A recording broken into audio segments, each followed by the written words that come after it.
you ain't looking around no more. You're actually looking in the mirror at yourself. And you're like, I am doing this right. And so we can sort of just put you into that state like you have been training like for 30 years like a Jedi. What's up, everybody? Welcome to another episode of Purpose Over Pleasure with your host, Alex Payne. And today I have an awesome person I brought here to talk to you guys about something very good, an experience that I think everybody needs to go through at least once in their life. Mr. Jonathan Chia, right? Thank you, brother, for being here. I appreciate you coming out. And why don't you start off by introducing yourself? Yeah, thanks for having me. I appreciate you having me out. And my name is Jonathan Chia, and I'm a entrepreneur, director, producer, and Army combat veteran. And I am the co-founder of Reality Center and Reality Management Technologies. Now, just so my viewers know what a reality management center is, what is that? Because I know I got to experience it, but they haven't, and I think everybody should. Yeah, the Reality Center, we're based out of Santa Monica, California on 2nd Street right there on the beach. And we're a sensory wellness center and digital psychedelic lab. We use light, sound, and vibration in very special ways and different frequency technologies to put the body from fight or flight mode into the sort of relaxed and inspired. And a lot of people come in, we treat lots of veterans, first responders, police officers, nurses, doctors, clinicians, soccer moms, billionaires. Everybody's coming in to try to heal from the same couple things from childhood generally. Everybody has trauma, huh? It's definitely something to check out. Essentially, what you guys are doing is bringing somebody into, let's say, psychedelic state without giving that person any kind of drugs. Yeah, with our software and our hardware that we create, we're able to manipulate people's brain waves and their heart rate and slowing them down, speeding them up to take them to different brain statuses. Yeah. And so a lot of times we'll start people off in our sessions and around alpha, low beta. Then after about 10 minutes of that, we'll drop you into theta for 45 minutes, and that's when you're dreaming. And having a deep sleep, and we get you into your place where you're into your REM, and that's when your mind, body, and soul repairs much more exponentially. You know what I think about now? I messed up the first time I went because I didn't allow myself to go into that state. I kept myself consciously awake, thinking that by being awake, I will be able to go into that state. Not realizing I didn't. Yeah. I should have just allowed myself to fall because it was so peaceful, dude. It was just at some point I just relaxed but it was awesome. Yeah. Why do these waves matter? Like, what is it that it does to your body? Because obviously it's a whole experience. It's the vibration, it's the sound, it's the lights. But what is the wavelength differences? How does that? What does that have to do with the sleep? Well, our frequency technologies sort of mimic the same things that happen when you're in deep meditative states, or if you're taking psychedelics generally. And so these different brainwave states have different attributes to them, right? And if you want to be sleeping, you want to be, and relaxed, it's more delta or theta. If you want to be like processing, figuring problems out and inspiration, it's going to be more alpha or beta, or even getting into gamma. But what these do is they speed up your brain waves or your heart rate. And so if you're active, you're talking to somebody, you're processing, right? And the waves are gonna be going a little bit faster.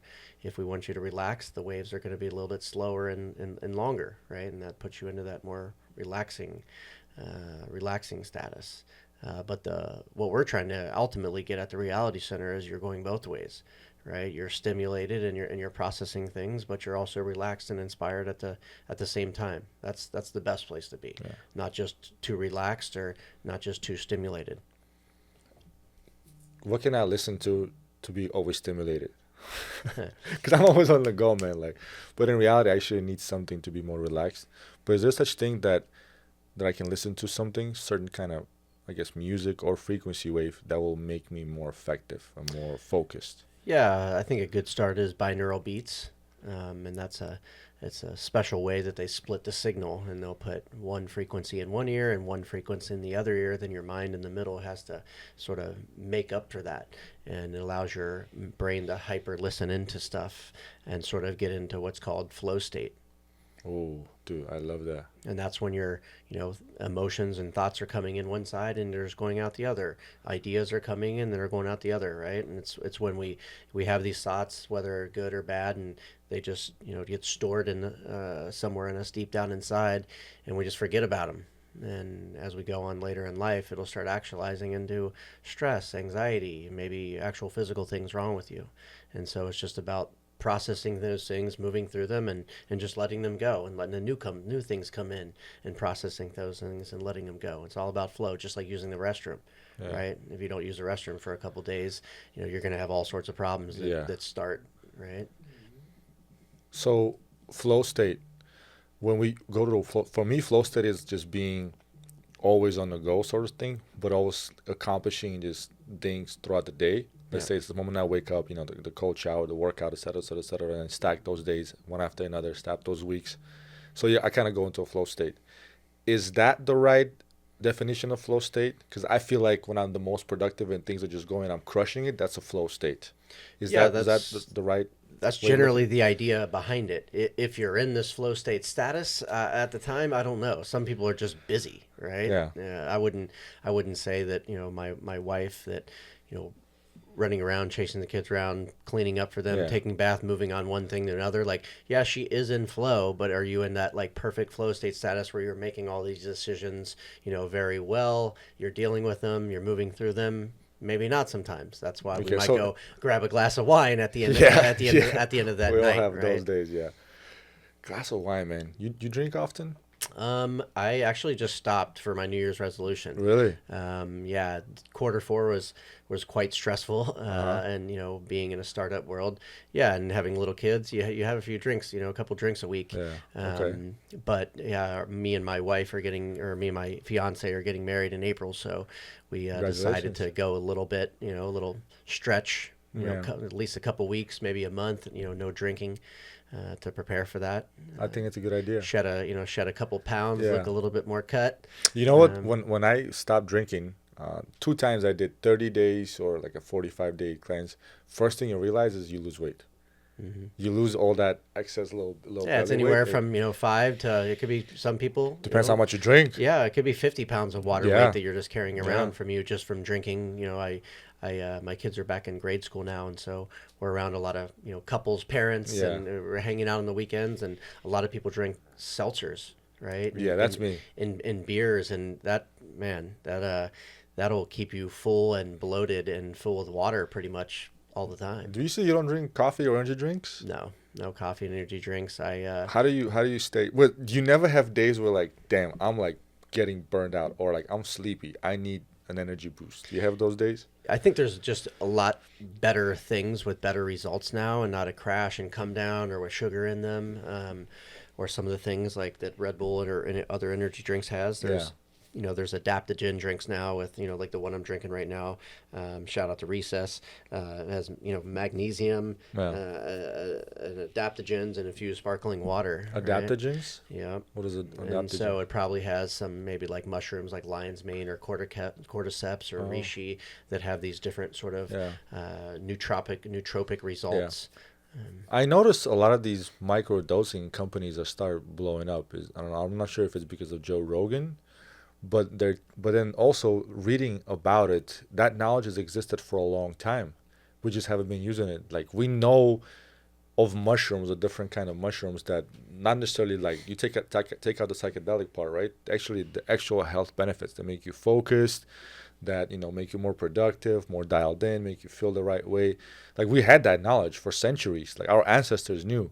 It's like almost like a secret. Like I don't want to sound like conspiracy theories, but it's almost like a secret. Like don't give it to the mass population. Yeah, Eastern medicine's been using mushrooms Yeah. forever. Ginkgo root, that's widely used in Asian culture. Like ginkgo biloba. Yep. Yeah, I take stuff, that. Stuff like that, and different things that are more, stimulant, to keep you up. My family's from Peru, so they just, in the high altitudes, you just chew on cocoa leaves. Oh, yeah, that's one way to do That's it. helps balance it helps balance the sickness from Yeah. from The thin elevation. air. Yeah.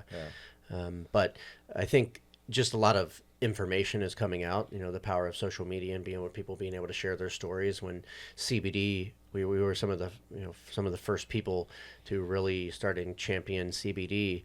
My family started the first CBD seltzer water brand, along, probably almost a little bit less than a decade ago. And not many people knew about it, but because it was having the same results as using cannabis that was illegal in a lot of states, people can get the same healing effects without having any side effects or having to take anything that was illegal. And so I think that's where the THC part. Yeah, I think that's where nootropics and Yeah. and adaptogen mushrooms and functional mushrooms and all that stuff really started blowing up. Yeah. How did you come up with that idea? As a co-founder of Reality Management Technologies and Reality Center, what is that? Was it like a dream? Was that something that you come across, or like what did that come from? Because that's, to me at least, that's something that I was aware of as an idea, about the effects of going to that state, but I never come across a place that actually helps you get to that state without taking any kind of drugs. Yeah, my co-founder Don Estes is probably the foremost expert on frequency-based technologies. He's been doing it for pretty much his entire life, for over, I think, 30 years now of his life, maybe even more than that. And I was so lucky to partner with him. Me and Tarun, my partner, who's been my partner through many business ventures prior to this one. But about 8 years ago, maybe 9 years ago, we met Don at a party where he just had one of his pieces of technology installation, and it blew us away. And Tarun started really working closely with him and becoming good friends with him and doing a deep dive on the technology, bringing people over, showing them under the hood, walking them through these cool experiences. And probably about like 7 years ago, we helped sell one of the pieces of his technology, and that's really what got us close together. And he's been the pioneer of these frequency-based technologies for a long time, and so the last 8 years we've been able to learn from him. Then eventually, the idea to take this to the masses, the world wasn't ready for it prior to COVID. He's been selling these technologies for a long time and doing treatments on people for a long time, but it's really stayed in sort of that, the 1% Malibu West Side crowd, people that are into Burning Man and expanding consciousness. They have been truth seekers. They've been through the door. But the general population, the soccer mom that has a bunch of kids to deal with on a daily basis, probably the police officer like yourself, veterans like myself, they haven't been really the people that have been through the door and receiving this treatment. And so, right after COVID, during COVID, when some people thought the world was ending, there was nothing else to do. We were all trapped in our house, and a lot of people, especially celebrities or important people, influential people, took to their FaceTime or their Zoom or whatever they were, Clubhouse, whatever they were broadcasting on at the time, and just started talking about their past addiction or their family problems or their mental health issues or their process on what they do on a daily basis to help with their mental health or their stress or anxiety or sleep better. And it really busted the door open on people really focusing on their mental health. And so we decided, like, all right, this is when we need to take our technology, build a center, especially on the west side where all the early adopters are, people that are sort of used to these kind of things. We're right directly across the street from an Orange Theory, shout out to Jamie Weeks, and Hot 8 Yoga. So lots of traffic, lots of people that come through there on a daily basis, people that meditate, that are into biohacking, that are into health, wellness, fitness, that are into outdoors. Those are sort of the first people that came through the doors. Then we really started breaking into the veteran community, my own community. That's why we do this. At first, it was just to heal and help our own selves. Then, once we did enough scientific research and investigating our own selves, then we decided to take this to the masses and put our money where our mouth is. And and when during COVID, coming out of COVID, especially when people really didn't have any money, banks aren't loaning anything, a lot of people's business evaporated. We owned a creative agency and production company, $250,000 worth of work evaporated in just, one day, which was our next couple weeks, and put us right into COVID and locked us up. And Crazy. So we started bringing veterans in and just running large groups of veterans for free. That's awesome, man. Now, And are you? Go, sorry, go ahead. And to answer your question, where all this technology came from, Don, 40, 30 years ago, the story as he would tell it, I probably can't tell it as well as him, but he was sitting on Ted Nugent's guitar amp, if you know who that is, and No. he was playing. He's a old school rocker, and he was playing basically his guitar through this amp, and Don's sitting on it, and Don's been synthesizing LSD for this last year, doing LSD every single day for a complete year, and he just wanted to live in that place forever. But after a year, he realized it's not very sustainable, and he's going to probably do some, irreversible damage if Yeah. you go too hard like that. And so he sought of a way to create that same experience or simulate it with the same healing effects, but without taking any substances. And so he, for the rest of his life, started coming up with a way, and there's many iterations over time. Our office, one day when you come over, I'll show you all the different inventions. That starts out with just one light going like this, circling in front of your eyes, and you would just hold it in front of it. Down. Then till what it is now, this state of the art wave table with the fluid filled mineral bed with massive transducers built into it, and we put LED lights over Yeah. your face and It was pretty headphones dope. on, and so he just became the world's experts at this specific thing. Not many people were really into it. A lot of people have came and looked under the hood and experienced and said, "Oh, I can do this. I can make things vibrate and flash and do whatever." Not too many people have been successful, to say the least. But a lot of people in these times are focusing on hardware and just basically doing B2C directly to customers, and this equipment is really expensive. So it's multi-$1,000s, Yeah. just more expensive than a Peloton. A lot of the competitors out there, and they just focused on selling these things online. We focused on opening up an actual center, Yeah. and it was really against some very important people that have that are our advisors, against advise us not to open up a brick and mortar. But we said, I think this is the place. This is what we need to do, and we started. We opened up in, I think, February of now 2 years ago. So we're just hit our 2 year mark, and we just started treating people instead of trying to sell people this multi-$1,000 equipment in economic downtime. Yeah. That's good. You bring it out to the people. Now, are you the product of? You're the result of your own product, so to say. Have you tried this, and has it helped you? I'm assuming throughout your healing process, because I know as a veteran, you must have been through stuff that you definitely needed some healing with. Yeah, for sure.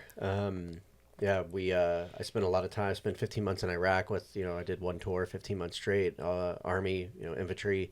I was a machine gunner for most of my tour. Saw a lot of stuff. Lost, 16 of our guys in 15 months, but many, many more once we got back to drug overdose and suicide, including both of my best friends, with a needle in their arm within 1 year of being back. And so when I got out in 2009 and used my GI Bill to go back to school, I went back to the Art Institute. I'm a classically trained, photographer, director, and I used my voice to start telling stories for people. And I started working with a lot of impact brands, nonprofits in the beginning. Then I partnered up with my current partner now, Tarun and Benji Tucker, and we started a creative agency. And that just we started diving deeper into impact brands and people that were doing something, people that had something to say. Then it just went to us actually working with them on a business level, whether if we're creating content or consulting or driving traffic, like getting veterans to sign up for certain experiences, and we just went pretty hard on that for a long time, all the way up until COVID. Okay. Yeah, COVID definitely has messed up a lot of things, man. But would you say after post-COVID now is when you kind of got to start flourishing? Well, during COVID, we own a medical supply company, Yeah. so we did pretty solid during COVID, which allowed us to sort of roll right into getting that brick and mortar and on the beach in Santa Monica and being able to open up the doors. Yeah. Yeah, a lot of people couldn't get medical supplies, so we were probably one of like COVID's pretty big stories across the country. Us able to properly vet and secure medical supplies for schools, doctors' offices, colleges, hospitals, all that kind of stuff. So it was a pretty good time for us, and a very good learning curve on international freight relation to all the way down to small relationships of the smaller orders. So it definitely sort of battle tested us for Yeah. what the next 3 years was going to be up until now. Well, you already, I'm sure. You've been actually literally battle tested, right? Yeah. Why'd you go into the military, man? What made you do it? I was You living come in from a family of military? No. nobody in my family. Most of my family from my mom's and my dad's side all graduated from college, and really has upper education. Yeah. And went to when I was younger, I went to school for a little bit, but it really wasn't too much for me. I was still being reckless, doing things that I shouldn't be doing. I had a son, Dominic, at a really young age. Probably I turned 18 a couple days after he was born, and also 30 days after that, I lost well, actually 30 days before that. Sorry, excuse me. I lost four of my best friends in a tragic car wreck. On the way back from senior trip. Literally going to a party together. We all got in two cars. One car didn't make it. Only one guy made it out of that car, and so instantly four of your best friends when you're about to leave for college or just graduating from high school, it's supposed to be the happiest time of your life, and also me about to have a son, just turned into the worst next couple years. Oh, sorry to hear that, man. Yeah. And Did that have anything to do with you going into the military afterwards? Yeah. I was just doing a lot of drinking, doing a lot of drugs, doing a lot of lying, cheating, whatever those things you do that are associated with dark times, and using and abusing drugs and alcohol. So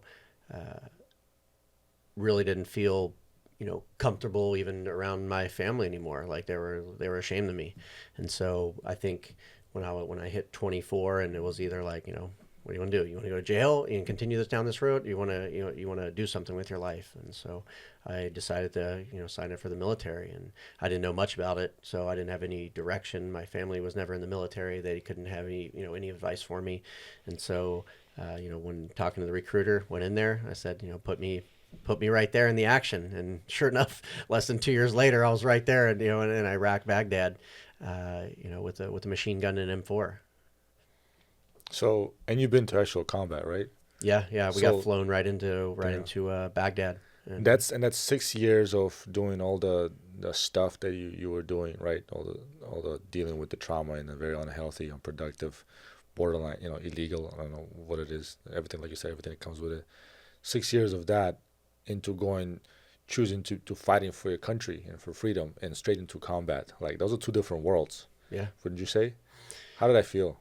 I think when you're like ashamed of what the path that you've been on, I think you're looking for anything, especially people that want to make things right, looking for anything to like get you back in the good graces, make people proud of you again, make your own self proud of you.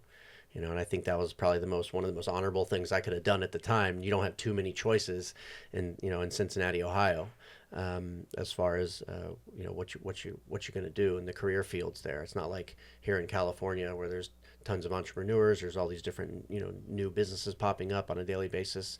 A lot of people are into crypto, health and wellness, all these things that in some other states people don't really pay attention to as much. No, interesting. Yeah, I don't travel too much out of state, but so I'm not really aware. But my goal is starting this year to go locally a lot more than just traveling overseas.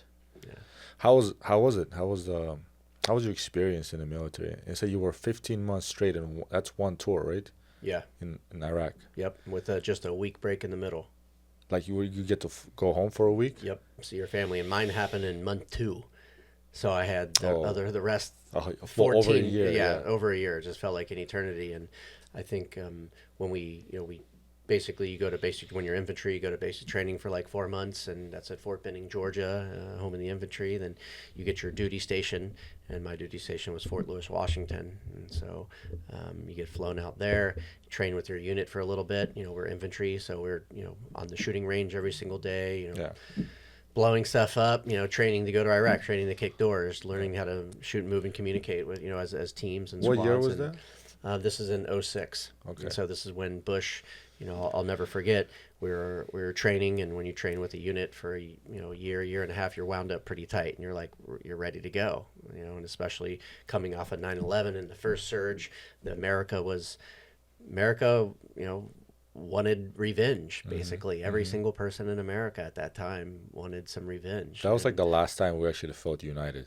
yeah, yeah. And so, anybody would have said, let's go at that moment. And especially us who was training to do a job, right? And we were young, and we were crazy in shape and fit, and we could run through walls and do anything. And so we were all in the when President Bush was making the announcement, we were all in we been training for about a year together, and we were all sitting in the sort of the quad watching Bush come on, making the announcement that he was going to send the second surge. The first one was in 2003, second one was in 2006, which I was a part of, and I'll never forget it. And we were all sitting there, huddled together, and he said, "I'm going to send, 6 or 5 more brigades to crush Al Qaeda," and it erupted like we just won the Super Bowl, and we're like, "We're going to Iraq, gentlemen," and it's pretty nostalgic, fun time. It's like literally like we just won the Super Bowl or the World Series, and within probably a couple months we were doing some serious training. Then off to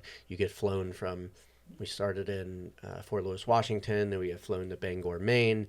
Then I think we get flown to like somewhere in Germany or Greenland or something like that. Then you fly into Kuwait, who's an ally. We saved their ass from Saddam, and so they opened the doors to us, and we have a lot of military bases there, and that's where you basically go climatize for 3 weeks and train so you can get used to the heat. When we first got over there, I think it was around 125, 130 degrees every single day. That's hot. Yeah. That's hella hot. Yeah. Then you train for 3 weeks. Then finally you go from Kuwait. You fly a plane like a C-130 or C-10 that's doing crazy diversion moves. Like imagine a roller coaster times 10, and as you're flying into, I forget what airport it was. Then we go from an airport, then we jump on a Black Hawk in the middle of the night, because everything we do is pretty much at nighttime, and it was a pretty hot zone. Then we fly in, get dropped right into Fob Falcon, and I'll never forget this night either. It was probably, I'm literally just coming off the Black Hawk. You can't hear anything. You can't see anything. You're sort of disoriented. You have night vision goggles on, and you're hitting the ground for the very first time. You're touching the soil, and our commander's right there. And we're all coming off like, 8 of us or 10 of us in a line.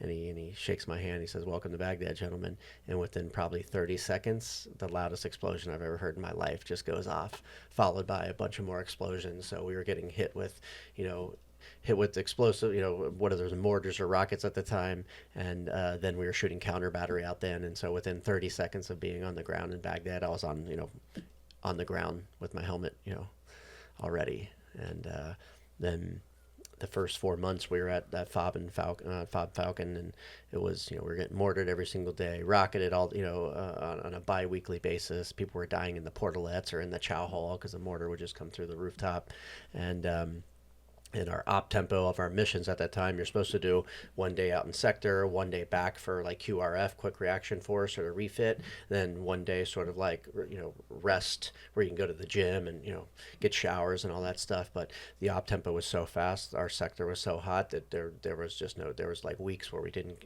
really sleep. You would have to stay out there in sector for a couple days on end and not come back, eat MREs. And nothing slowed down until probably about really 8 months into the tour. And so about 30 days in, we lost our first guy, and Aaron Gautier, and I was just, actually my mom sent me some whiskey, and I drank some whiskey with them like a couple days earlier, out a little Coke can. You have to disguise it, and you got to smuggle stuff into Iraq, but a couple days later, their Stryker, it's like a tank with wheels that we drive on. We're 2nd Infantry Division, and they rolled over a deep buried IED, blew the whole back of half of the Stryker off, blew them on top of the rooftop, and on the rooftops so the snipers don't shoot us. We basically built metal wire frames, and they look like little Snoopy houses on the top of our vehicle with camo netting, so they just couldn't shoot us when we were rolling by. And he shot up and landed on top of the striker. Back half of the striker is gone, and I'll never forget. I was on the ground probably like moments later after that. There was a hole that was probably like 10 foot by 10 foot by 10 foot, and the whole back of the half of the striker is gone. And you thought like these things are indestructible, and you learned that day they really weren't. They will burn to the ground. They will explode in half. And then we basically, the platoon that was out there on the ground raced him. We couldn't medevac him on the helicopter because all the skies were black, which happened a lot of times where they can't land either because of like visibility or because there's just too much shit going on, too much violence going on where they don't want to get shot down or anything happen.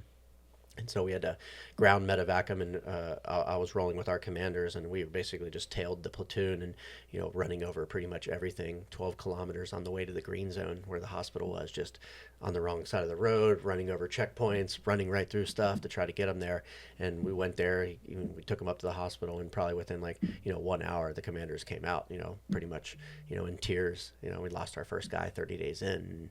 And before that happens, when you're with your guys and you've been training so long to do that, it feels like a little bit, like you're on you're on a little bit of like vacation with your boys. You're in this new country, you're setting up your hooches, you're building the TOC, which is like the command center, and you're polishing the weapons up. And so it's a little bit like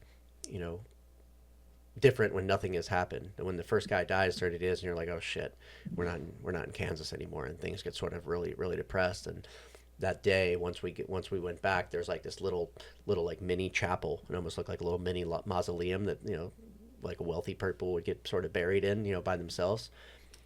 It started raining, and it barely rained there for the first like month. It started raining that day for the first time, and the chaplain came out, said a couple words. It's pretty sad when you lose one of your own, right? You feel like you could have done something different or moved differently, or you have all this guilt, and then you're thinking about their family and the kids, the person you just married, a little bit about their background, about their history. And after the priest said his words, the first sergeant came out and he's like, gentlemen, there's a time to mourn, and today, it's not today. And it was like one of the most, I'll never forget that ever in my life. It was like one of the most powerful mini speeches, in my life that I'll, like I said, never forget to this day. And, by God, pretty much everybody puts it away and tries to keep it down as much as they can. And, but that'll start actualizing into, problems, right? How many times did you have to put that away? 16. But also too, when you can't deal with things back home.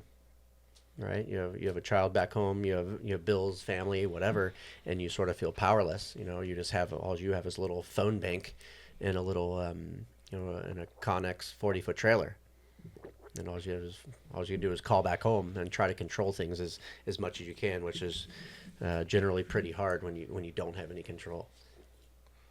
Yeah. So you brought all that with you back home after how long did you spend total in the military? Like 4 years, normal tour. But when I got back, I had 1 year left, and so during my last 3 months of Iraq, there was it was called the MWR. There's like a gym, and one time they had a sign out there for like MMA, open MMA mats. And I'm like, okay, I was a wrestler in high school, and I did really good in all the military MMA when I was in basic training. I think I took like second place in that, and in the tournament, in the big tournament out of 200 people, and got the call home. But I was really interested in it, and I was really good at it, and especially with just like the little MMA training that the military gives you. And so I tried out. There was tryouts for the All Army team, where basically they take 14 people from each post. Mine was Fort Lewis, and so I tried out for the Fort Lewis All Army team, made it. And I got signed out of my unit from the commander, the 4-star general of the post, and I got to show up at the fight academy every single day and train with my team from 6 a.m. to 6 p.m. every single night. And at that time, even MMA fighters, professional MMA fighters, had regular jobs.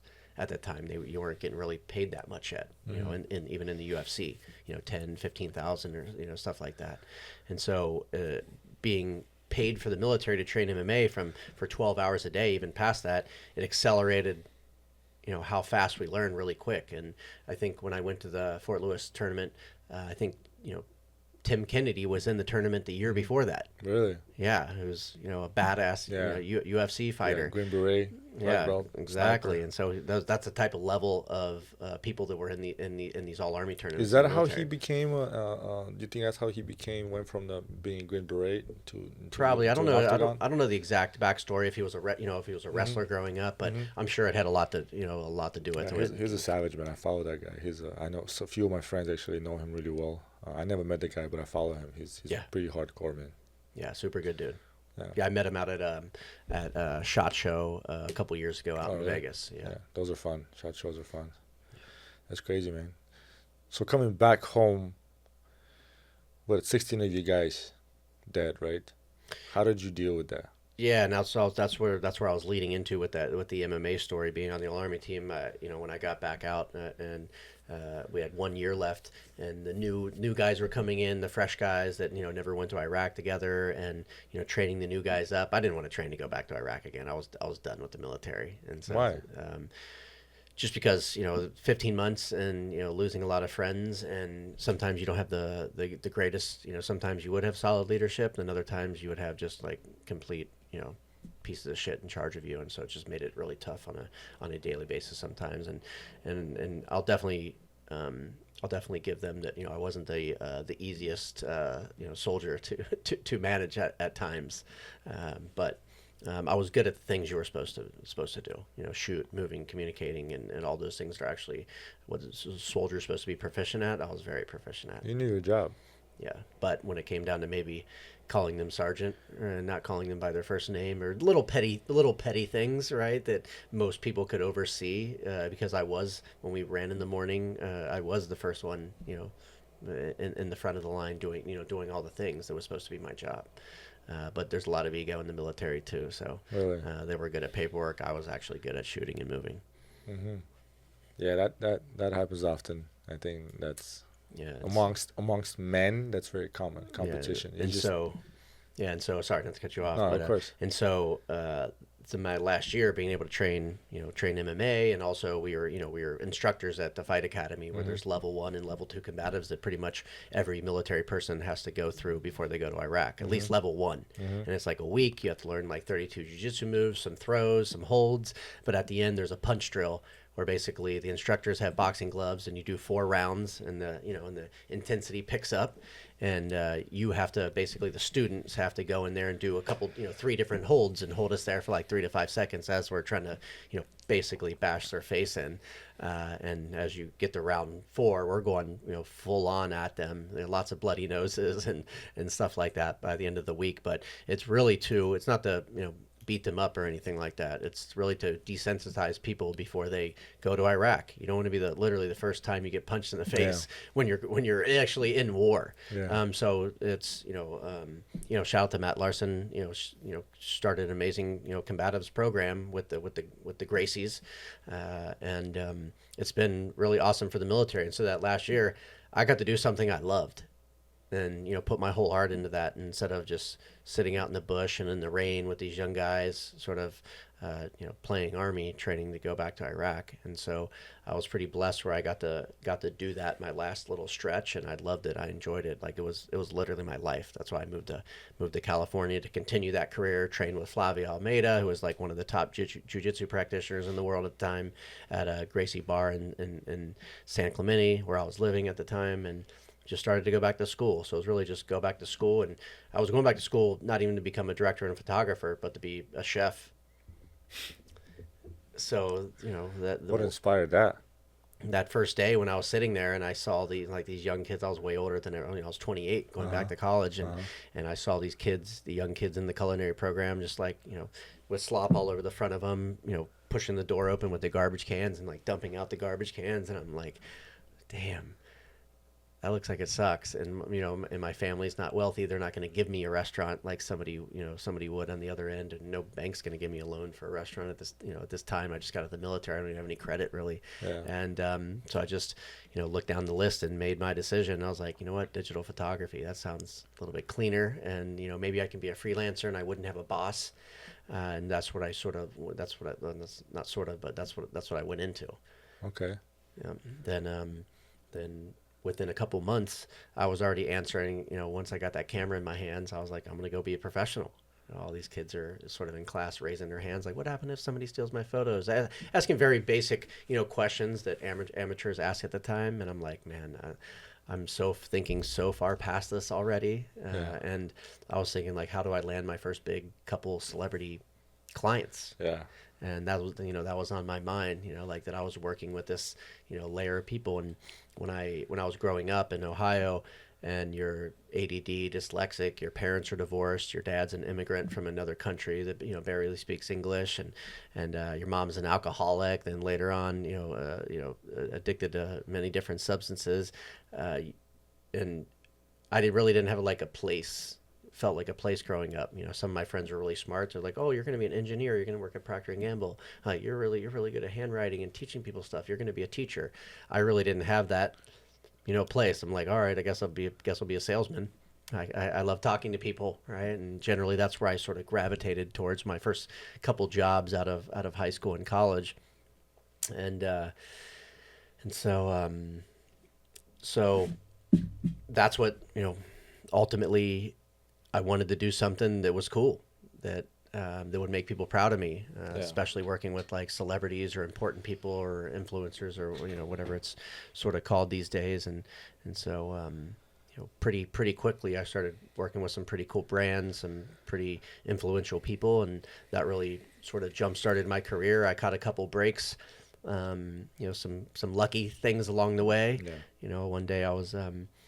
We were running a blog because I was a photographer. I had the ability to go take pictures and write stories. And this is when, at the height of blogs, right? Yeah. And so we were running a little pop cultural blog, and we got a press release that Kim Kardashian was going to be at Kitson's and West Hollywood or whatever it was, doing interviews. And we ran a blog, sent them a couple of our articles, and we're like, we'd love to interview, Kim. And this is at the height of the Kardashians, like people chasing them down the street, people bringing ladders to look in the windows. It was pretty crazy. And the Kardashians publicist answered us back, and they're like, you can get an interview. We were like, fuck yes. And it was like one of the coolest feelings ever, just to even be considered like, oh shit, this is literally the most popular person in the world that we just scored an interview with. And so we do a little interview with them. It was like quick. It wasn't even like that like proper setup. A lot of people are around. And at the time when I first got out, when I was, answering Craigslist ads, just trying to get in the mix of a photographer, just going to Hollywood, paparazzi and celebrities on the weekends, sort of causing trouble. I answered an ad to photograph a fashion show. And it was at Crest nightclub on the rooftop, if you ever remember what that was. And I just shot the show, handed the pictures over, got paid or whatever, or didn't get paid, probably didn't get paid at the time, and met this girl Ashley, who I eventually started this company called the Model Experience with. It was my first business, and it was a 3-day program for unsigned models.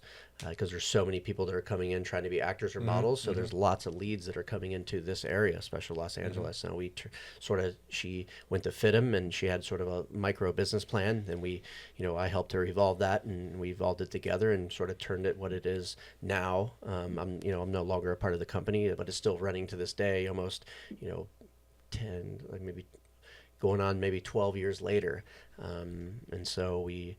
Influenced a lot of kids from 6 years old to 36 years old. We used to go state to state, thousands of people through the door, and got to mentor a lot of kids early on in my career, and had the successful business as I was trying to jumpstart and put a pulse in my own photography and directing career at the time. So really having this business asset that was like successful in the view of the public really helped me get in there with a lot of my photo and video and producing stuff.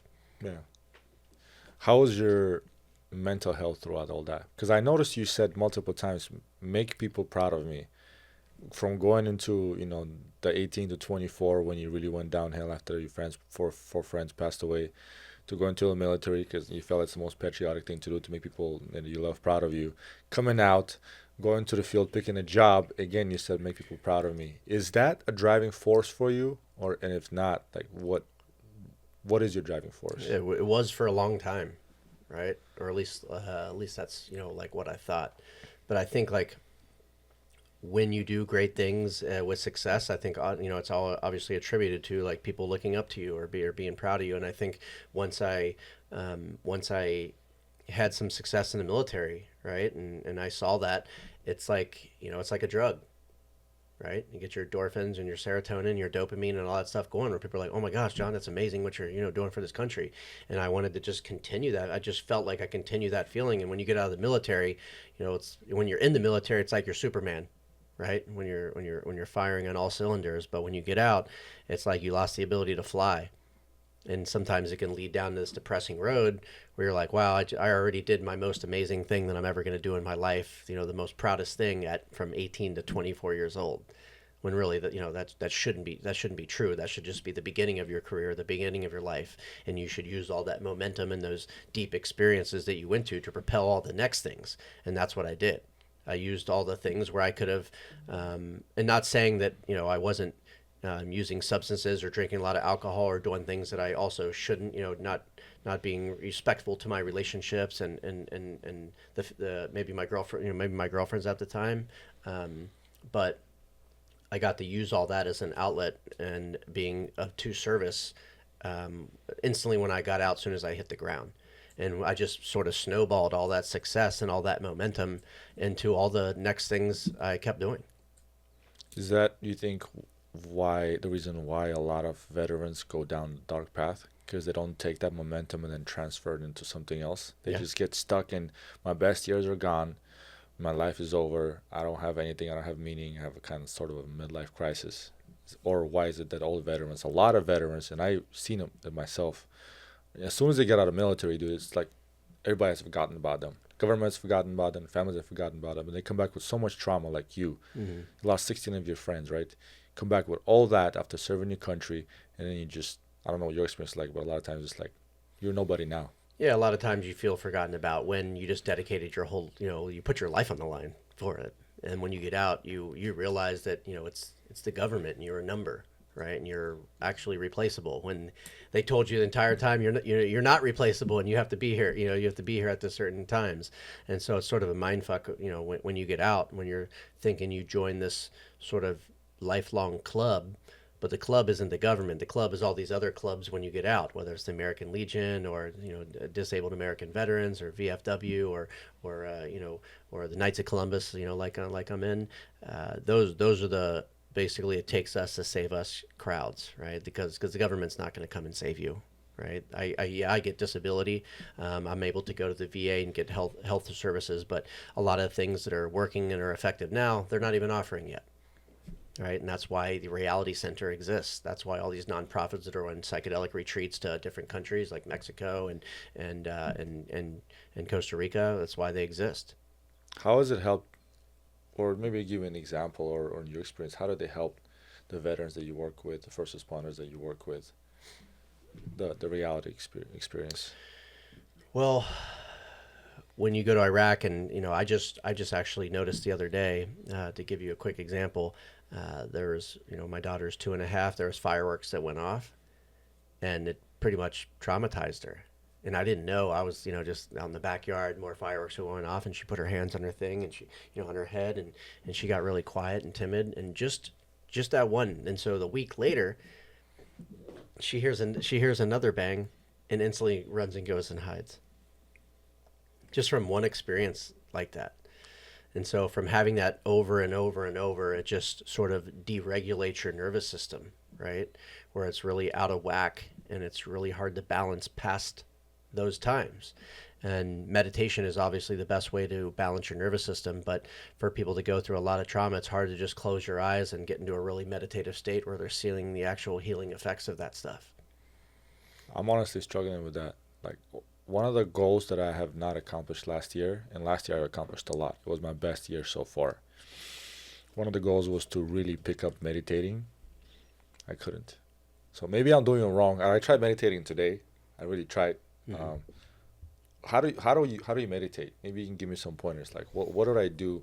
I really want to learn it. I really want to start using it. Well, to be honest with you, I'm not the person to ask on an actual self meditation right there, because the reason why we built the reality center is because, for me personally, I'm not going to speak for my business partners, but I can't get all the you know amplified healing effects out of meditation myself. And a lot of people, especially first responders, police officers, veterans, they can't either. And so the reality center creates that experience for you pretty much whether if you like it or not. Obviously you're going to have a better experience if you breathe and set those intentions and you let go and submit into that. But generally it'll still happen to you even if you're trying kind of resistant to some things. And so within 30 minutes to an hour, we can drop anybody, for the most part, that is open to it, into the deepest meditative state that they've ever been in their life, for the most part.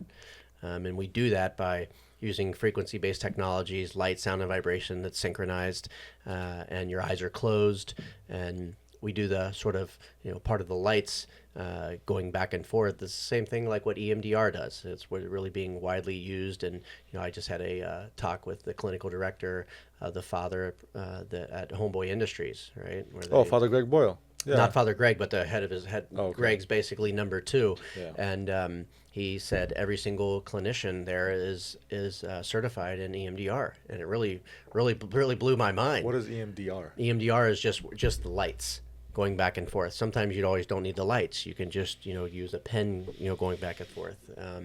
And what it's doing is it's synchronizing your brain hemispheres, and it's getting your left and right brain to talk to each other, which helps overall cognition and to better sleep.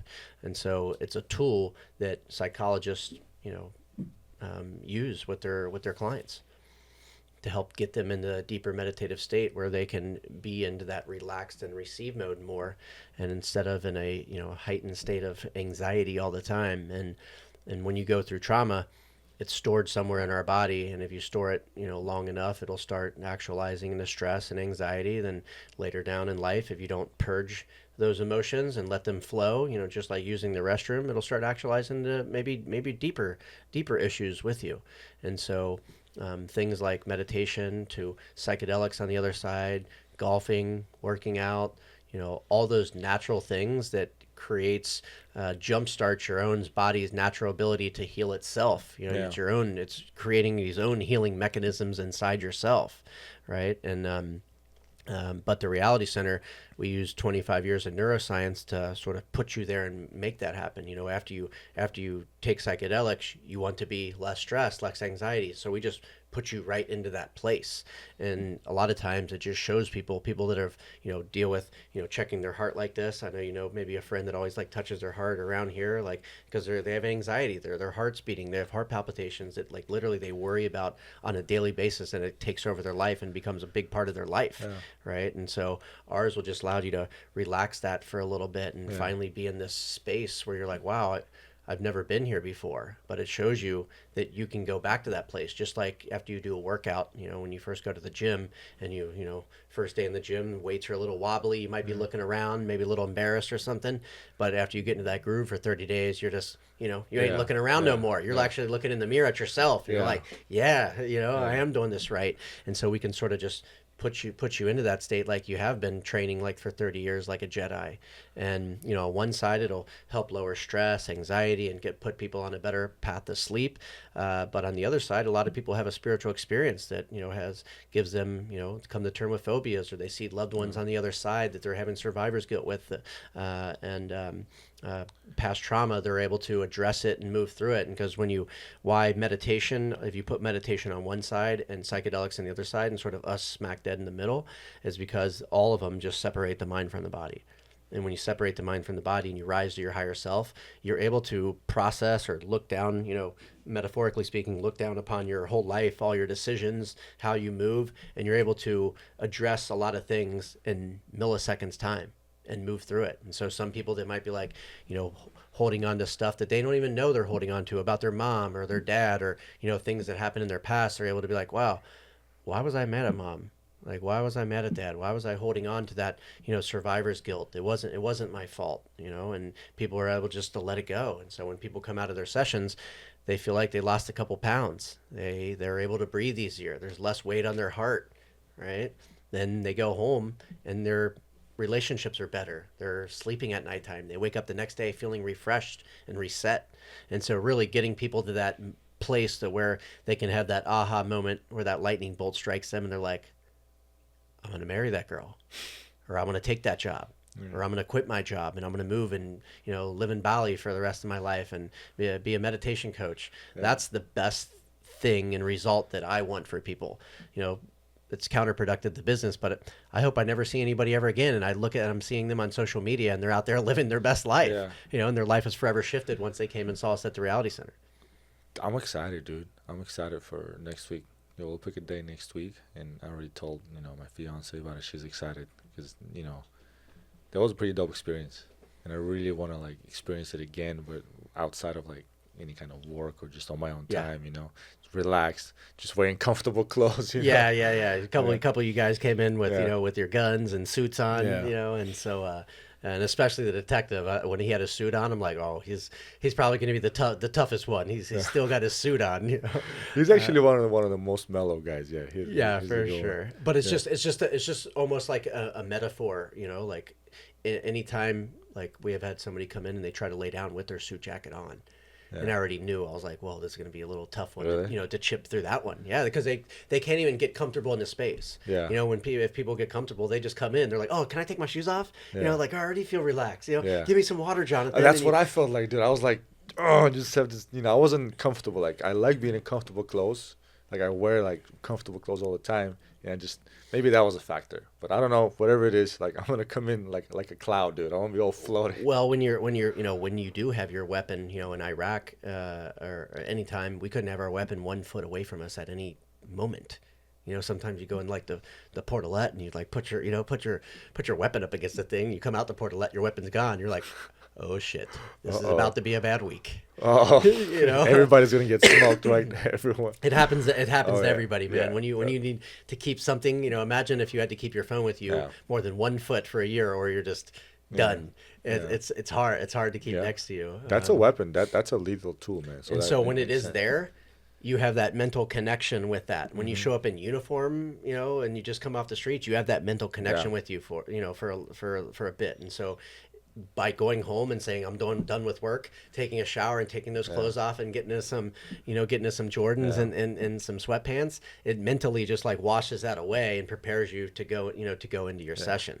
Right. And that's why we tell people, if you don't have to go back in the traffic after your session, just do 1 lap around the block. We're literally 50 feet from looking at the ocean. Yeah, that's so just true. do that for yourself and just do 1 lap around the block. Why just get right back in the car and just sitting there in traffic after you just had this experience? And so there's a decompression time and integration time afterwards where your mind and body wants nature. They want peacefulness and calmness there, or maybe some good conversations with people, right? I've had people, one of my fiance's friends came in, she texted me the next day and she said, I wrote 40 pages that night. I've never done it in my life. 40 pages. Wow.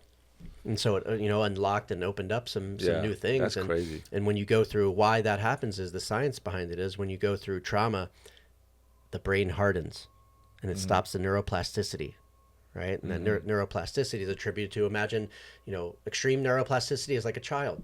Yeah. Right. When you're in that stage where anything is possible, you can fly it. You can fly in a dragon down the street, and they're imagining things. Yeah. But as you get older, all that imagination goes away because the neuroplasticity gets harder and harder as you get older, and you're not able to do new tricks and and form new ideas and move on.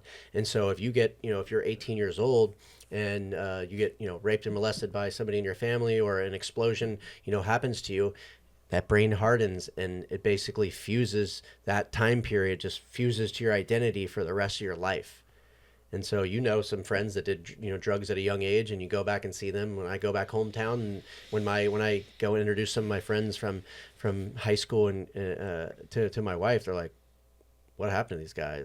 They look 15 years older than you. They don't look good. They sort of act like a child. They're not as mature. My wife's a little bit older than me, so when she meets people and says my friends are way under mature, it really says something about people.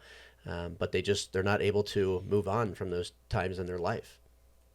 Why do you think people have a hard time moving on from their traumatic experiences in life? I think some things are just so fucked up, and it just really depends on the person. I've had clients came in that, I've had clients that come in that, like I said, that were raped and molested by their fathers, or, people like that, very close to them, people they were supposed to be trusted with. Imagine, Yeah. somebody that's supposed to say, I love you and tuck you in every night is sneaking into your bed, doing bad thing, doing bad things to you. And so your trust of anybody, the world is just gone, right? And you become numb and sort of like soulless at that point. If you just get discarded like you're a thing by the people that birthed you and are supposed to love you the most, it really, really has a tremendous impact on your psyche, right? That's crazy. It's funny how you talk about that. I have a friend here earlier. I'm recording an episode with my friend Layden, and he was telling me that, he was molested as a child. And when he's now married, when he was married with his wife, he would feel like she's waking him up, to have a good time in the middle of the night. Like we've all done it. And after that, he would ask her, "Well, why'd you wake me up?" He's like, "I didn't." And it happened multiple times. She's like, "I never woke you up. You're the one who woke me up." But he's like, "I realized it's because of that, because the person who did it to me when I was a child would tap me and wake me up." I was like, how fucking crazy is that? Yeah. That experience has got so deeply embedded in his brain that he's an adult now, years later, asleep, that came back to him. And when basically when traumatic things happen that are just as traumatic, or even like on a small scale of those things happen, your body snaps back to protect you, and it gets heightened just like that first very traumatizing thing. And so you can basically, get in a car wreck and, have some good PTSD from it. But if you get in a little, like, little fender bender, it'll throw you right back to your body will react and have that same feeling as when that first time happened. Yeah. Right? Body keeps the score. PTSD is definitely real. It's real. And that's why it pisses me off when that term is being thrown around so easily nowadays. Oh, I have PTSD. Why? Because my doctor said so. You're fucking 12. And your biggest battle in life was which iPhone to pick. Or, just because you went through some hardship in life doesn't mean it's PTSD. And then they're putting in all these pills, man. Because I've gotten to a lot of situations, a lot of calls, and there were a lot of families where they have a child, still a child, barely a teen, that hasn't really experienced like extremely traumatic experience, never been molested, just been a spoiled brat. Everything's been handed to him. Participation trophies been handed to him, and now he's been diagnosed with PTSD, and now he's been taking pills. Like, that's why it annoys me, because people like you who literally have, I'm not sure if you were ever diagnosed with PTSD. People like, I would even say myself, who's seen very, very bad things in life. And then somebody who's like 12 years old, I have PTSD. Like, no, you don't. You just need some fucking discipline in your life. Stop disrespecting people who actually have PTSD. Yeah, people hide behind all sorts of things. And for some people, they could get in that little fender bender and have just as much, PTSD than I have from 15 months of war. And I use that, and I use this analogy multiple times a day. And with my clients, I said, most people know my veteran status and what we do before they come in. They read articles and they're like, "Man, Jonathan, it's so good what you guys are doing for veterans and first responders and police officers. They need it." And I said, "You ever been in a car wreck?" They said, "Yeah." I said, "I have just as much post-traumatic stress that I notice on a daily basis from a car wreck that I didn't even get hurt in. I got hit by a tractor trailer going 75 miles an hour, but, I didn't get hurt, thank God. And I have just as much post-traumatic stress in 15 months of firefights." Well, don't you think, and I understand that now, I'm glad you brought that up, because I can't help but ask a question, but don't you think the stuff that we put ourselves, let's say as men, the things that we put ourselves through, the adversity, makes us more resilient to these little things that can possibly cause us PTSD? Well, that's the yin to the yang right there, right? Yeah. And that's a good good segue from that part. And at the time, I'll give you another analogy.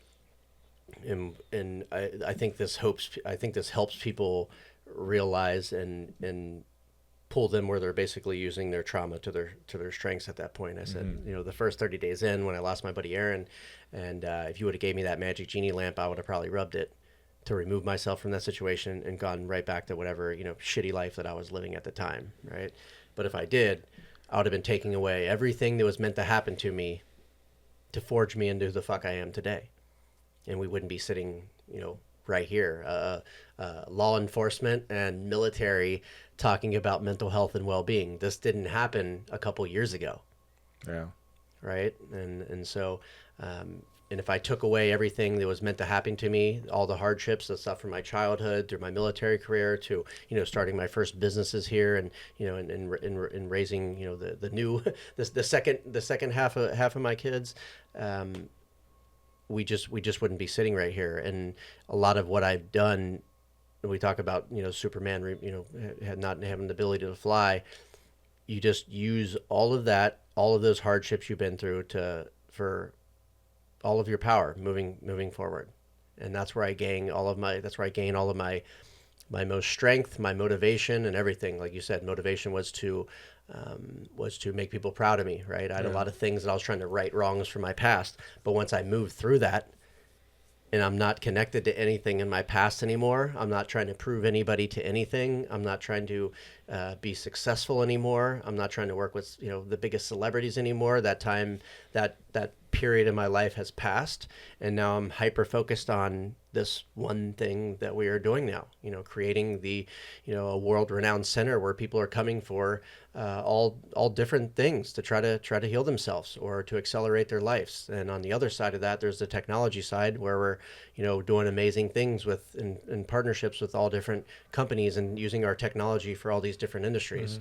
And so I think our team's mission is to just help and bring these technologies to the masses. And it's really hard to do those things and be great and be really successful if you're worrying about things from your past and trying to impress people, or sort of just strictly focusing on success, right? The more every single day that somebody comes in and their life gets changed, like that's the real success. I get to turn off the lights and go home to my family every single night, and making it and not getting in a car wreck or being robbed or anything. So those are like the successes that you get to reap, that you set your life up for after you sort of walk through the battlefield and the minefield a little bit. I posted this today. It's funny. I posted it. Adversity you're going through is a learning required on the way to success, greatness. Because a lot of times we run from adversity. Men do it a lot, especially nowadays. The whole reason behind my podcast, right? I'm trying to make men great again. Because I, growing up, lacked a father figure, a good role model, but I was able to change my ways and develop myself into the man that I am today. But it bothers me and it really hurts me to see that the men nowadays don't have proper role models, and they're lost and confused, and they use that anger that both me and you have gone through, that pain, that trauma, and they channel it towards self-destruction. So a lot of times they run from adversity, from the pain, and they numb themselves. Alcohol, drugs, women, sex, eating, drinking, all that stuff. Instead of running away from it, just face it. Because there's a tremendous amount of power and energy in it, in that pain. You can use it to your advantage. I feel like that's something you've done personally.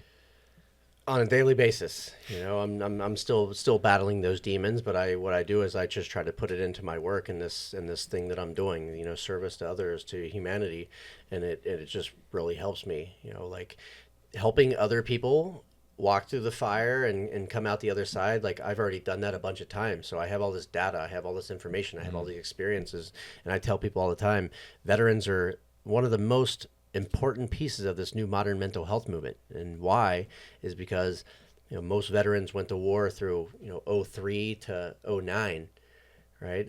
Almost a decade. Then when we got done with our military career, we were done.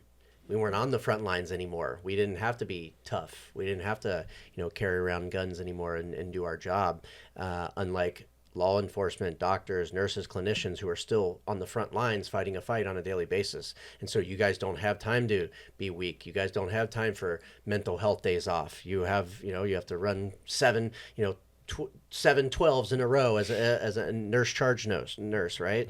Yeah. And it's New Year's, it's Christmas, it's going to be even more elevated. And so you don't have those satisfactions that veterans have, where we can go and moonlight and try these new modalities. You have time to go to the reality center once a month or once a week. We have some veterans that come in there. You don't have time to go golfing every single weekend. You don't have you don't have time to go and fly to Mexico and do ibogaine, or fly to Costa Rica to arrhythmia and do ayahuasca. You really don't have that much time. And then if you act weak in front of your partners to the left or right, especially on the force or being a firefighter, you're going to be like, yo, get this fucking dude or girl out of here. They're talking some weak shit. I don't know if they're going to, if we get in a confrontation in a firefight, I don't know if they're going to help my ass out or hurt me. Right? If I don't know if this building catches on fire, if this guy's going to run in and save my ass.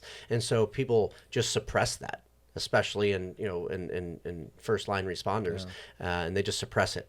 And when it comes out is when they go to the bar and they drink a lot of alcohol, especially police officers and firefighters. Military, we're up there with the best of them for sure. But especially, I'm sure you noticed, and there's a lot of ego. And when you store that down and you get drinking going, that's when one person says something wrong and you at the bar, you're like, 100%, dude. Military and first responders are some of the worst people to marry, and I tell you that's a fact, man. There was a period of time in my life where I was single, and I was making good money, I was on the force, in good shape, dude. I was a menace to the opposite sex of the society, to the point where I had to like really straighten myself out and go celibate for a period of time and not drink. It's gotten bad, but I was able to catch myself. But overall, ego, like you said, is a killer, man. And I don't know what it is for first responders and military, but there's lots of ego and there's lots of machismo. But behind closed doors, a lot of them commit suicides. I'm sure veterans do, first responders do, especially cops. Like, it's all great. It's all bravado. We're part of a team, brotherhood, this and that. But when your brother eats a bullet and you ask yourself, well, what the fuck? How did this happen? Are you really your brother? Because it's all there and it's crazy. We'll be driving 90 miles an hour to help each other out, willing to be taken out by another car and die on the way there, which happens, to help a brother out. Right after it's done, everything's good to go. It's shit talk. It's our, well, I know what it is. It's our way of dealing with stuff. Because when you see a dead body after a dead body, or a bad thing, or a dead child, or a rape victim, you can't take that back home. First of all, a lot of times your spouse and children, they don't understand. Second of all, they don't deserve to hear all that. So where do you take it? Your friend's not going to listen to you most of the time. So the only thing that's left is a bottle. And a bottle leads you down the road to the gun. And that's why a lot of firefighters, police officers, veterans talk about these very tragic experiences, and very, carnage, type of things very openly, where we look like psychos sometimes because we're talking about somebody laying there, dead with their head cut off. Right? We have to like normalize it somehow. We can't always act like it's humanize it. Exactly. But there's nothing human about it sometimes. I'm sure you see it's the opposite. It's the opposite, seeing these things. It's the opposite of being a human, right? And they just want you to act like it's normal all the time. Me and you just got into a conversation before we started the podcast about, a homeless guy stabbing another homeless guy in Santa Monica, that's not, a couple blocks. And Santa Monica is one of the most affluent, wealthiest neighborhoods in America, maybe even the world. The ego, all the way back to the ego, is just a tough one to deal with when you're this trained weapon machine that's really telling people what to do on a daily basis, right? Sometimes ordering them what to do, right? And so ego does have to come along with the job. And when you're telling somebody to do something, especially like a sort of schizophrenic homeless person, if you don't do that with some direct intent and you just casually ask them to get up and move, probably they won't do it, right? And so you have to come with a little bit of that, overing ego for them to understand you mean business. And so just being in the business of doing that on a daily basis, sometimes that's how we come home and we talk to our wives or our kids. Yeah, dude, I am guilty of that. My fiance has caught me do that a lot, man. And but I actively try to work on it. I made a decision that I'm not going to be adapting those toxic traits and behaviors. And it's, I'm not blaming anybody for it. It's my own fault. So I choose to either bring it home or I choose to work on it. But some days are just tough, man. And that's why I'm all into, self-mastery, self-development, books, meditation, reality center, anything and everything that can help me really become a better person, dive into myself, understand who I am first and foremost. Like, am I me? Am I the person who's proud of myself, who's confident in myself, and who loves myself? Or am I a phony ass motherfucker?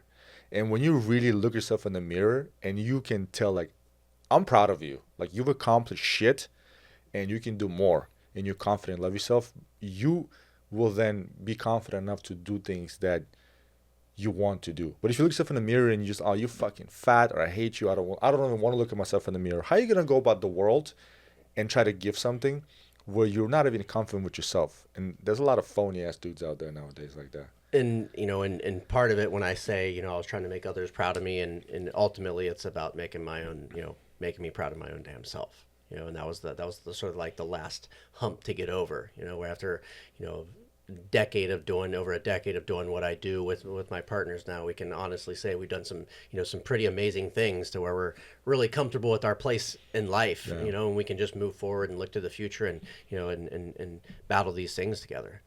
I think peace is the new success, man. Having peace of mind is fucking worth the price, man. I don't know.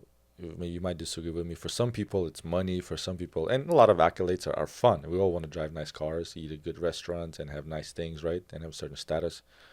But once you really acquire peace of mind, you don't want to go. You don't want to give it up. It's dangerous. Yeah, and a lot of things that we do, like a lot of our successes, whether it's like maybe even a success story, a news article, whatever, like a lot of those things are like publicly facing, but the things that I'm most proud of, nobody will ever know about.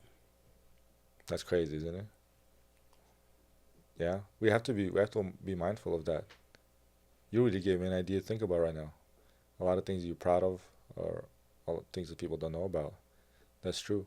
I think it goes back to the fact that the success is not overnight. It's hours and hours and years. Because I realized one time, like, why am I the way I am? I'm 34, right? Why am I at the place where I'm at right now? Why am I trying to be a certain person? To be the better version of myself every single day, right? And I realized that started over a decade ago. Like in my early 20s, I already had that hunger, that voice, and that wanted to be a better person, understand why am I doing certain things in my life.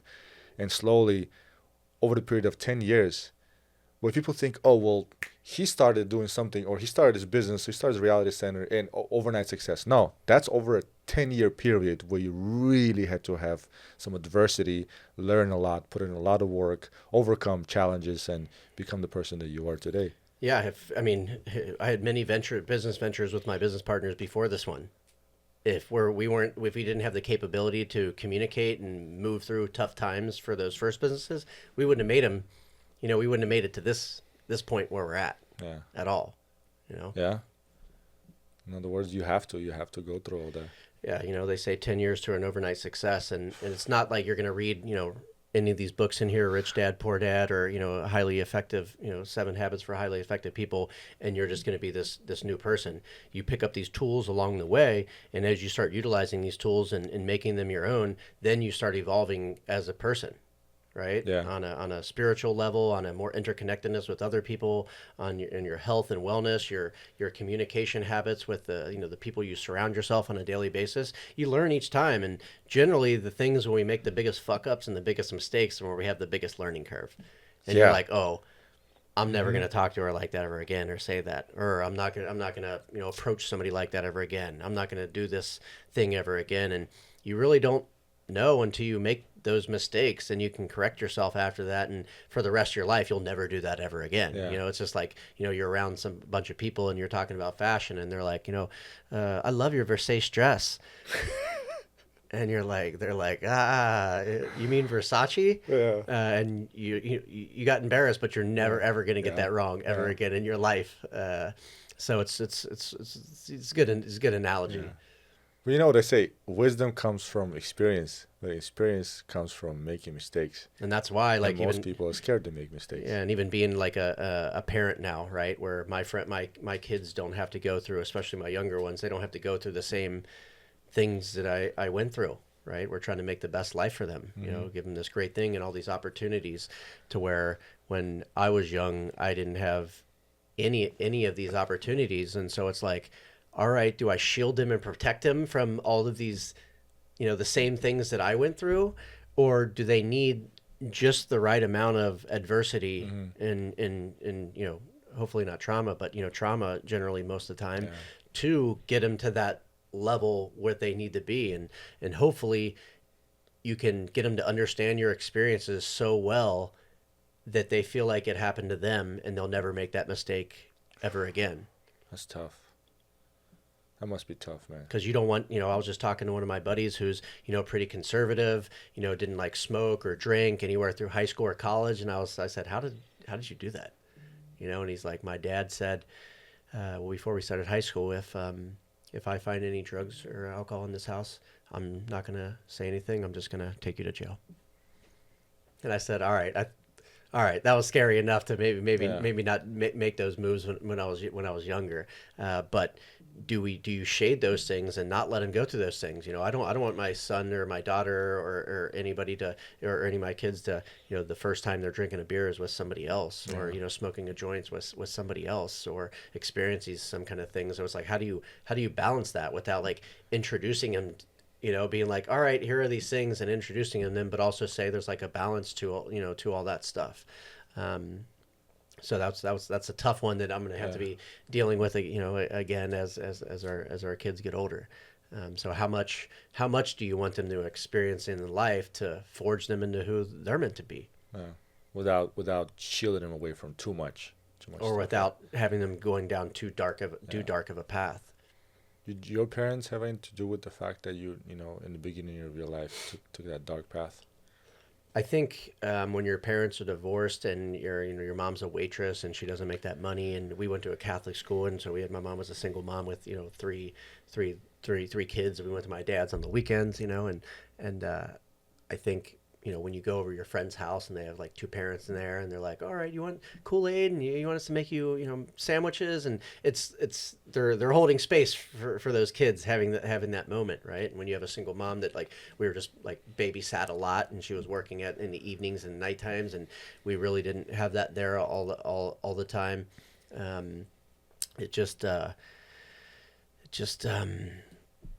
It's just different than having those two co-parents that you see in that energy and that yin and yang, right? It makes it more volatile when it's just the mom or just the dad's in there, and or us, raising ourselves at the moment. And so I felt a lot of depression and a lot of anger as a younger kid, that my life wasn't as good as some of my counterparts, or just to be honest with you, I just wanted my life to be normal when I was that age.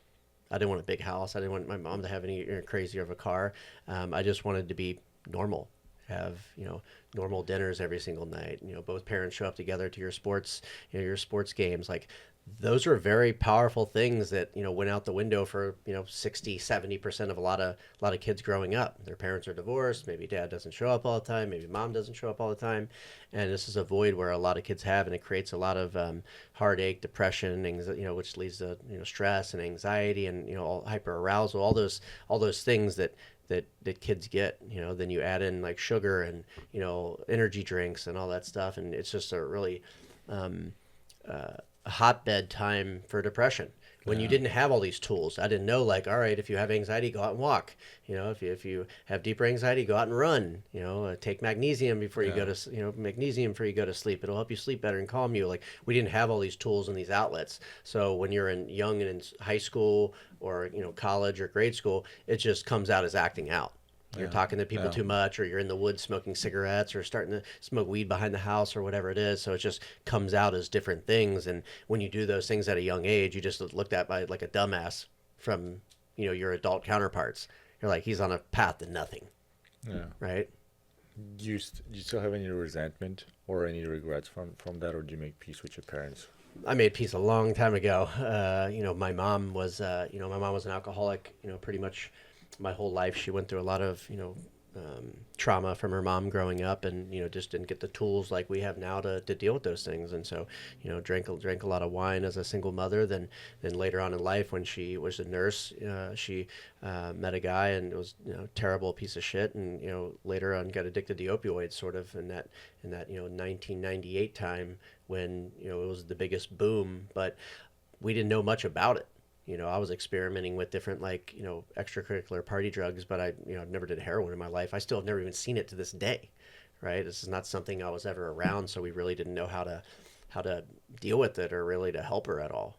And so when you're doing drugs yourself and not, doesn't have a correct sort of path, and also your mom's doing drugs in and out of rehab, doing stupid shit, losing her job, like it leads to a lot of depression and a lot of resentment. But what she did is, my mom's the only person I ever know that's got off opioids without dying. God bless her. Everybody else didn't make it. And so she, it took a decade of her life. It didn't happen overnight to become this, amazing grandmother and person that she is now. And I'm like so proud of her. I tell her all the time, like, Mom, you realize you're the one of the only persons I know that has ever got off opioids. And so like now that you're like super grandma, this is like a major success story, especially in our family's lives. Yeah, and she did all that without having as many tools as me and you have nowadays. Right. So It was she just deserves respect. rehab cold turkey. Stop this shit right now. Yeah. You're destroying our family. It's crazy. I give her props, man. My respects to her. Yeah. Yeah, that's crazy. But I'm glad you healed. That's important. It's pretty much everyone goes through that with their families. Once you really understand that you're not the only fucking guy out there or girl out there who's having a rough time dealing with their families and growing up, everybody's fucked up. Everyone is fucked up. I tell people all the time, I said, look, I see, billionaires, 100 millionaires, people are in the Rock and Roll Hall of Fame. I see soccer moms. I see veterans, cops, police officers, now convicts, shout out the Homeboy Industries. And we're all trying to heal from the same, probably like 5 things from childhood. And it doesn't matter who you are, how wealthy you are, how successful you are. Most of us are still trying to heal from those same things, or deal with them, or turn them into our superpowers and accelerate them through life. But that's one of the beat points that I tell everybody coming in, because when you go through trauma, a lot of times it's like, it's your isolated thing. It's like this weird, awkward, anomaly that's happening in your life, and you're like, God, I would just want my life to be normal. Why can't it just be like everybody else's? But if you want yours to be, you want your life to be the person, maybe you're seeing on the subway or across from you, their life is just as fucked up, and they're dealing with the same amount of shit. And so getting people to realize that they're not alone and everybody is dealing with the same stuff is like a big win and a part of, our philosophies that we preach on a daily basis. They're like, oh, really? These famous people, these billionaires, these millionaires are dealing with the same exact shit that I'm going through, just on different, different ways. And it really like shifts people's minds. Yeah. When you know everybody else is like you, and you're not just like this weird person going through these things by yourself. It's really, it's simple. It's not complicated. It's not easy, but it's simple. Once you really understand that, and a lot can change in life. Yeah. I always like to close off with this question, man. And I ask pretty much all my guests, because that's something that changed my life, right? It's a 2-part question. It's like, what do you think the purpose of life is, and how can one find their true purpose in life? Damn, that's a tough one. And I had a guy once tell me recently, he said, I recently lost my purpose in life, and I'm trying to find it again. So it's whatever. If you don't have one, man, it's it's fine. But that's I always want to hear. I mean, for me, it's I don't think it's I think I'm a very complex individual when it comes down to things that I want in life, because a lot of those things, like, I've got to do a lot of those things in my life, right? I got to check off a lot of these amazing things that are once in a lifetime type of things. But, I think for me, using the power of that I felt when I was in the military, and that momentum, starting my first businesses, starting get this success. Like, I think purpose in life is to give other people purpose. To use your time and all the things that you've collected along the way to pass to the generation behind us or the generation in front of us, whoever it is at the time. Some people, what I tell people, I said, sometimes you don't know what your superpower is yet, and you're still meant to find it. So I say to people, I said, you might not know what your superpower is right now, but you could leave this reality center right now. You're driving on the highway, minding your own business, thinking you don't have a purpose in life, and you see a car roll over 10 times, catch on fire, and you're the only person that can be there to help them. Yeah. And at that time, you go and pull that person out of there, and I guarantee your life will be shifted and changed, and you will find some kind of purpose. And sometimes people's purpose is milliseconds. Others, it's meant to have this lifelong service and all these things that they curate and keep on doing in their whole life. I'm the later side. Yeah. I found a sort of a formula to success and how to replicate this and to keep this momentum up. So, our purpose in life is to give other people purpose and to help them throughout their life using all the things that you learned along the way. But as far as what I'm here for, it's here to give these these spiritual tools to people that can help them navigate life in a better, more optimized way, and maybe give them this spiritual experience where they get to connect with somebody that they lost on the other side, or come to term with phobias, or lower stress and anxiety for once. Every single day we have these mini wins that come through the reality centers, and some days they're bigger than than not. But sometimes I step into that car, call my wife, and I break down in the tears, because like the impact that we have on a daily basis of what we're doing. So we're just so focused on this thing that we're doing right now, because it's our gift to humanity. And so everything I did led up into this, up into what I'm doing now. Yeah, that's crazy. You had a pretty crazy journey so far. Yeah, It's I been a mean, roller coaster. yeah, I've got to work with a lot of cool people, from my business partners to I've got to work with, like I said or mentioned earlier, Kim Kardashian, Kevin Hart. I shot probably like 15, 20 commercials with Kevin Hart when he was on the come up. People like Mark Cuban. I've shot with Justin Bieber a lot, all the way to the president of the United States. I'm a poor kid from Ohio. I wasn't supposed to be doing any of this stuff. So just making something of myself out here, it surpassed all of my expectations, and probably most people expectations that know me growing up. I know it. That's awesome, dude. You hear that, guys? Anything is possible, even if you're just a kid from Ohio. As long as you work hard, you believe in your dreams, and you utilize the tools that are given to you by people like yourself out there to heal with your trauma and use it as a superpower. I love it. And you guys can find Jonathan on realitymanagement.com, which is realitymgmt.com. You want to give me your Instagram handle? Yeah, and my Instagram's just Jonathan Chia 00, JONATHANCHIA 00. Reality Center is just Reality Center, and that's our Facebook, Instagram, LinkedIn, all that stuff. But if you want to come see us and book a session, our sessions start as low as $59 and go all the way to $299 for our most immersive experience. So really affordable, like a cheap massage or an expensive massage. And we really wanted to make it affordable to everybody. Mm-hmm. And if you're a police officer, first responder, nurse, doctor, clinician, veteran, you can always get 20% off. If it's an emergency and you literally do not have the money to pay for it, come in and we'll treat you totally free, and we'll worry about any monetary stuff on another time. I love it. These guys care. I mean, the experience was dope, and I look forward to the next one. It was definitely awesome. And for you guys, I hope you guys found this episode useful.